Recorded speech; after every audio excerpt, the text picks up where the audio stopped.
네, 이재명 더불어민주당 대선 경선 후보가 코스피 5천 시대를 열겠다며 증시 활성화 계획을 내놨습니다. 지금까지 얘기된 것보다 더 세게 상법을 개정하겠다는 겁니다. 우리 경제가 역성장에 빠진 상황에서 실현 가능한 계획안이 될지 이준서 동국대 경영학과 교수 모시고 얘기 들어보겠습니다. 교수님 어서 오십시오. 예, 반갑습니다. 안녕하세요. 자, 매년 대선 때만 되면 후보들이 다양한 공약을 내미는데 올해도 또 코스피에 대한 상당히 긍정적인, 낙관적인 공약을 내놨네요. 이재명 대선 경선 후보 코스피 5천 시대 열겠다. 자, 5천 시대 뭐 좀 꿈 같은 숫자로 보입니다만 가능할까요? 뭐 원래 목표는 조금 높게 설정하는 것이 뭐 통상적인 이해니까요. 지금 코스피가 오늘 한 2,500선인 걸로 지금 제가 이해를 하고 있는데요. 그래서 네. 이제 현재 주가 지수를 한 2배로 올리겠다. 그러네요. 2배 상승을 시키겠다는 그런 뭐 상징적인 의미가 아닌가라는 생각입니다. 네. 그런데 이게 이제 뭐 아주 불가능한 것이 아닌 것이 실제 사례가 있습니다. 그래요? 예, 그래서 이제 뭐 미국 주식 시장을 나타내는 몇 가지 이제 뭐 대표적인 지수가 있는데 예. 그 중에 하나가 S&P 500입니다. 그렇죠. 그래서 이제 S&P 500 같은 경우에 2020년 초에 한 3천 정도였습니다. 네. 그런데 올해 조금 떨어졌지만 지금은 네. 2025년 올 초에 이게 한 6천을 돌파를 했어요. 아, 배가 됐네요. 그렇죠. 그래서 올해가. 정확하게 5년 만에 네. 2배가 됐습니다. 오, 예, 그래서 그러네요. 뭐 아주 불가능한 이야기는 아니고요. 네. 이재명 후보도 결국에는 이제 몇 가지 아젠다를 제시를 했지 않습니까? 그러니까 이제 숫자로만 보면, 지수로만 보면 뭐 배가 되는 게 예. 뭐 불가능한 아주 일은 불가능한 건 아닌데 아니다. 과연 우리가 그러면 미국처럼 될까? 되기 위해서는 자 그러면 이재명 대선 경선 후보가 제시한 것들이 여러 가지가 있죠. 그렇죠. 예. 하나하나 한번 볼까요, 그러면? 예, 그래서 상법 개정을 먼저 이야기를 했고요. 상법 개정안. 예, 네. 이게는 좀 이따 다시 좀 네. 구체적으로 네. 말씀을 드리기로 하고, 네. 그리고 기업 지배구조 투명성도 이야기를 했고요. 지배구조 투명성요. 예, 그리고 이제 우리나라 시장을 MSCI 선진국 지수에 편입을 시키겠다. 예, 이러한 뭐 주식 시장 주변에 걸친 그런 제도를 얘기를 했고, 네. 그다음에 이제 그 주가 조직 원 스트라이크 아웃제, 요거는 이제 뭐 불공정 거래 하나의 행태라고 얘기할 수가 있는데요. 예. 예, 그래서 뭐 시세 조정이나 부정 거래, 미공개 정보에 대해서 한번 적발이 되면 그냥 다시는 금융 시장에 발을 붙이지 못하게 원 스트라이크 아웃제를 뭐 실시를 하겠다, 시행을 하겠다. 그래서 전제는 이제 공정하고 그런 합리적인 기업 경영이 전제가 되고, 네. 그다음에 이제 시장 질서를 확립을 해서 그러면 한 5천 정도까지도 가능하지 않겠느냐라는 얘기고요. 네. 그러니까 이거 이외에 뭐 이제 뭐 상장 제도를 조금 개편을 한다거나 네. 아니면 뭐 연기금이라든가 퇴직연금의 주식시장 투자를 조금 활성화한다거나 네. 이런 그 주식시장 환경에 관련된 그런 뭐 제도적인 개편이 좀 필요할 것 같고요. 예.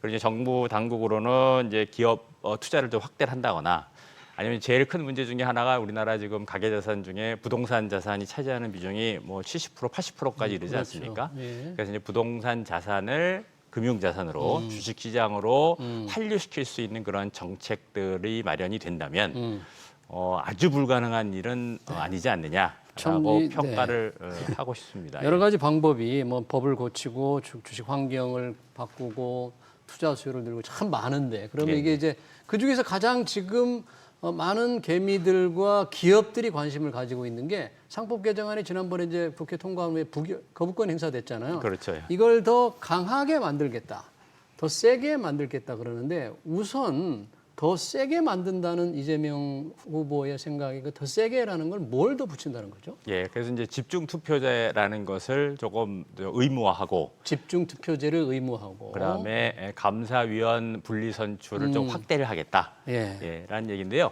이거는 이재명 후보가 뭐 독자적으로 새로운 아이디어를 낸 건 아니고 기존에 이제 우리가 밸류 프로그램이 지난해 시작이 됐고 예. 그다음에 이제 민주당 쪽에서는 부스트업 프로그램이 진행이 됐습니다.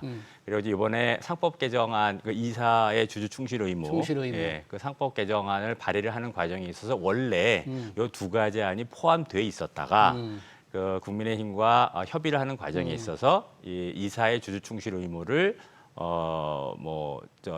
실현시키기 위해서 나머지 두 개를 뺐던 거거든요. 네. 그걸 다시 이제 추가를 한 하겠다. 그런 상황이다라고 이야기를 할 수가 있겠습니다. 네, 이제 더 센 게 집중투표를 의무제로 한다. 예, 예. 감사위원 분리선임을 확대한다. 예. 우선 상법 개정안에 이사의 충실 의무. 저희가 방송에 몇 차례 얘기를 했습니다마는 이사들이 회사만이 아니라 회사와 주주에도 충실하게 의무를 다하라고 이제 확대하는 건데 이 부분에 대해서 재계가 이제 반대를 했잖아요. 예, 그리고 예. 정부도 거부권을 이제 대통령 권한대행 행사를 했는데 그걸 두고 이재명 후보는 이기적인 소수의 저항이다. 그러니까 반대하는 재계가 저항을 하고 있고 그는 이기적인 생각이고 그 사람들은 소수다. 이렇게 좀 규정을 한 것 같은데 재계가 볼 때는 이런 규정이 조금 너무 좀 폄하하지 않나 재계의 입장을 이런 생각도 들어요. 네, 예.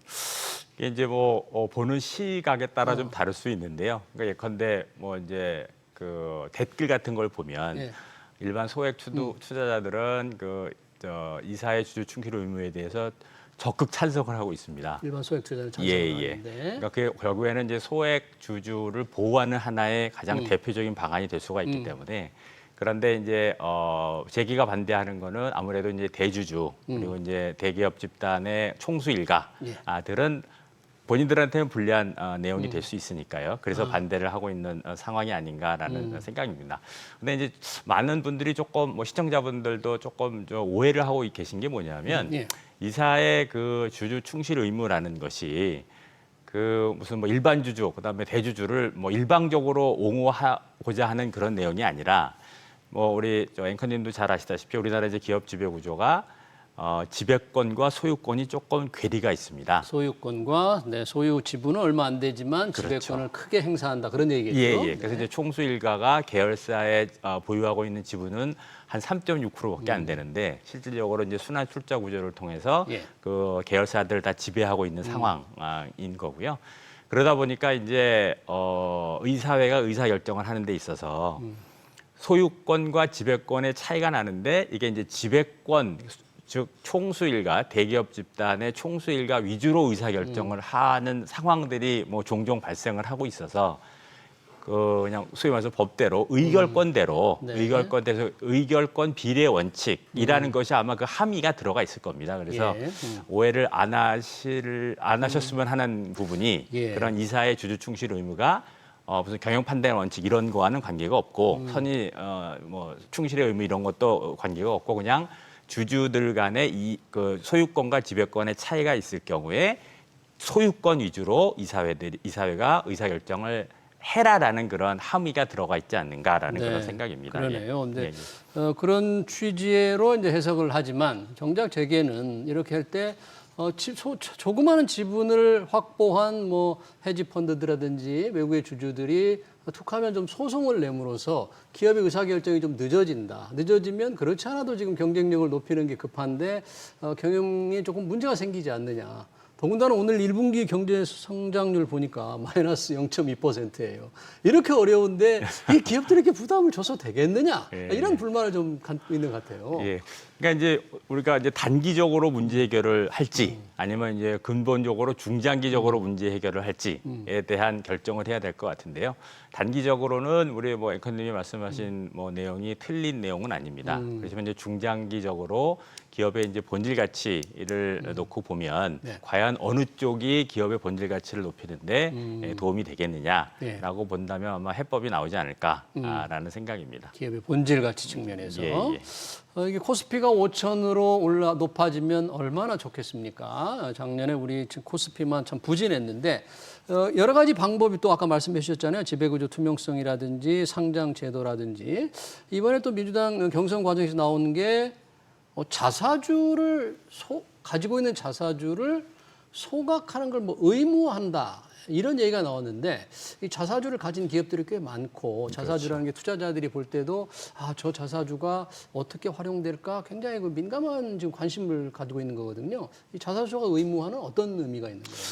그러니까 이제 물론 자사주의 순기능이 물론 있습니다. 순기능. 예, 우선 순기능은 뭔가요? 그러니까 재매각을 하면 현금 확보가 가능하겠고요. 그걸 팔아가지고요. 예, 네. 그래서 현금 확보가 가능하겠고 그다음에 이제 많은 경우에 그 자사주를 담보로 해서 교환사채라는 걸 발행을 합니다. 교환사채요? 예, 익스체인지 반드라고 EB라고 하는데요. 예. 네, 교환사채 발행을 했을 때 그 발행 기업 입장에서는 어떤 것이 유리하냐면 이제 금리가 발행 금리가 조금 낮습니다. 일반 채권에 그 주식이 비해서. 담보가 되니까 예, 금리가 그래서 낮떨어지는군요. 그런 측면에서 자금 조달을 조금 싸게 할 수 있다는 측면에서 뭐 이제 또 순기능이 될 수가 순기능이 있겠고요. 있다. 네. 그다음에 이제 M&A 했을 때 현물 출자가 또 이제 가능하겠죠. 현금이 없는 경우에 예, 현물로 주식으로 그냥 출자를 할 수가 경우요. 있어서 그런 네. 이제 순기능이 있는데 많은 경우에 이제 제도를 좀 오용이나 악용하는 경우가 있어서 어떤 경우입니까? 그래서 예컨대 그런 거죠. 네.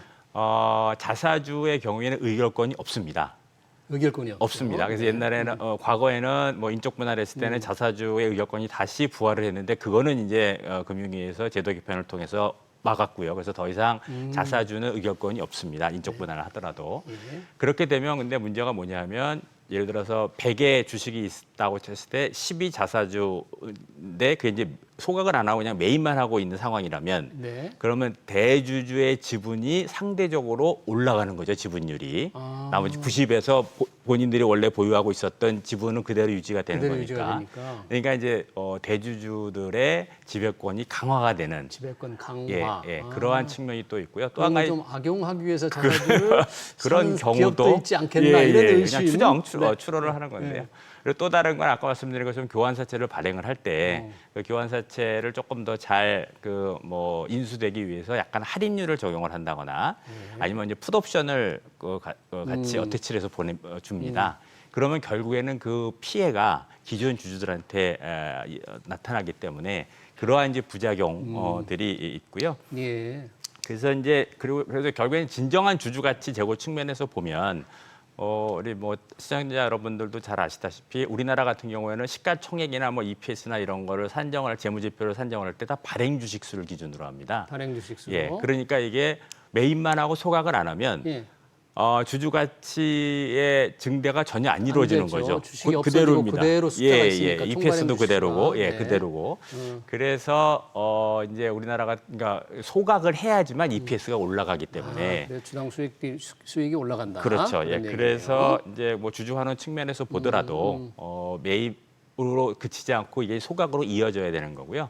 해외 다른 나라도 대부분의 경우는 이제 소각을 의무화하진 않지만 그 관련 규정을 통해서 옆에 있는 규정을 통해서 매입을 하면 소각을 할 수밖에 없게 그렇게 규정들이 마련이 되어 그래요? 있습니다. 그래서 강제화 규정, 그 자체에 대한 강제화 규정은 없지만 대부분의 경우 국가에서는 매입과 소각을 거의 동일한 개념으로 이해를 하고 있는 상황이고요. 그러면 우리도 예.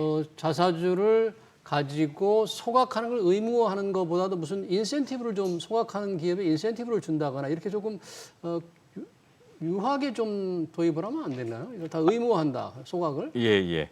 그것도 뭐 생각해 볼 만한 사항인 것 같습니다. 그런데 그 이제 제도상 이게 뭐 인센티브 페널티가 같이 가면 좋겠지만 해외 사례에서 봤었을 때는 그냥 자연적으로 매입과 소각이 이어지게끔 자연스럽게 관행적으로 그렇죠. 또는 그렇게 하는 또 투자자들이 그걸 원하니까 예, 대주주들이 맞습니다. 그렇게 기업들이 결정하도록 분위기를 만들겠다 그러는데 자사주가 아까 이제 대주주의 경영권을 이용하는 수단으로 된다고 그러는데 우리 기업들이 그런 주장을 합니다. 우리는 경영권 방어 장치가 조금 없다. 다른 나라에 비해서 그런 게 있더라면 뭐 소각 같은 게 자연스럽게 없기 때문에 이게 자사주를 조금 인정해 줘야 되지 않느냐. 이걸 무작정 소각을 의무화하면 어떻게 경영권 방어 장치 방어를 하란 말이냐. 이제 이런 또 반론도 펴는데 그분.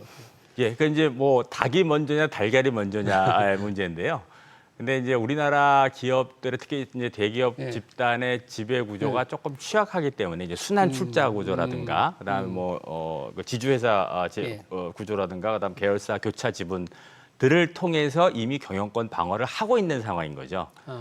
그래서 이제 어떻게 보면 이제 백지에서 시작을 하면 그러한 지배 구조 좀 취약한 기존의 순환 출자 구조도 이제 없애고 그러면 이제 그 예를 들어서 자사주 매입이라든가 그다음에 포이즌 필이라든가 뭐 이러한 차등 의결권이라든가 이런 제도도 같이 도입을 고려할 수는 있겠지만 현재는 그러한 조금 왜곡된 지배 구조를 통해서 경영권을 지금 방어를 하고 있는 상황이어서 그래서 이게 같은 테이블에 놓고 같이 좀 논의를 해야 되지 않겠는가라는 생각입니다. 지금 순환 출자 함께. 구조 같은 예. 경우에 지금 일단 의결권을 행사를 못하는 걸로 되어 있습니다. 예. 그런데 그게 이제 법 개정 이후에 순환 대기업 집단이 형성된 기업에 대해서만 적용이 되고 그 이전에 그 대기업 집단이 형성된 쪽 그 기업들에 대해서는 그게 적용이 안 돼요. 예, 그래서 그러다 보니까 우리나라 대부분의 대기업 집단은 다 그 법 시행 이전에 만들어진 기업들이기 때문에 아직도 그런 순환 출자 구조를 통해서 경영권 방어를 하고 있는 상황입니다. 그래서 이제 그렇군요. 백지에서 다시 뭐 고민을 할 수는 그런 있는 그런 상황은 아니다. 토픽인 것 같습니다. 예, 예. 이 주주 이 증시 환경 제도를 바꾸는 상법 개정안이라든지 지배 구조를 바꾸는 것은 이런 거의 경우에 코스피를 올리는 요인으로서 수단으로 생각은 하지만 그러려면 정부나 이제 국민의힘은 그동안 그렇게 주장을 한 것 같아요. 그러면서 그런 제도를 상장사에게만 좀 적용할 수 있게 뭐 자본시장법을 고치는 것으로 하자. 그게 예, 이제 예. 대안이었잖아요. 예, 예. 그런데 상법은 이제 100만 개가 넘는 그렇죠. 모든 기업들이 해당이 되니까 예. 굳이 그렇게까지 확대할 필요가 있나? 예. 그런 부분에 대해서는 어떻게 보세요? 예, 뭐 일견 타당하다고 생각을 합니다. 그게 이제 뭐 이 상법 그 조항뿐만이 아니라 그걸 이제 아마 관련된 규정이 굉장히 많은 걸로 알고 있어요. 상법 관련된 규정이. 상법 개정은 객관적으로 볼 때는 쉽지는 않을 것 같습니다. 그래서 이제 상장 기업을 대상으로 한 자본시장법을 개정을 하는 것도 한 가지 방법이겠고요. 예. 자본시장법마저도 안 되면 굳이 또 자본시장법까지 개정할 필요는 없습니다. 예? 예를 들어서 이제 거래소에서 예. 이제 이건 또 다른 뭐 이슈일 수가 있는데요. 예.